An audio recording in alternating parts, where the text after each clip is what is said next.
ñu méditer ensemble mooy ci ay borom bi subhanahu wa taala di wax jëlal alquran mu ngi nii nga xoolal ko sa bopp demal ci saar bu ñuy woowee mooy suratul ahzab mooy numéro 33 al ahzab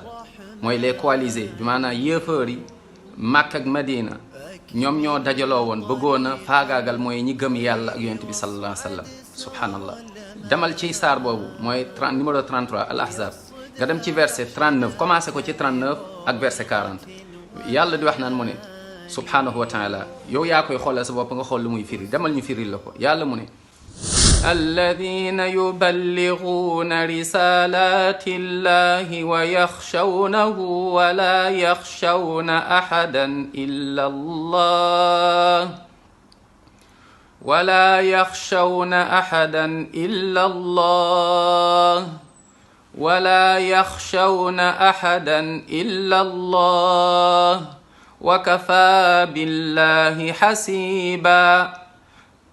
ما كان محمد أبا أحد من رجالكم ولكن رسول الله وخاتم النبيين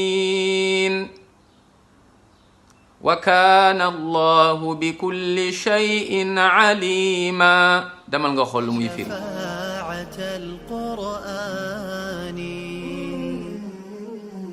فلقد حظيت شفاعة القرآن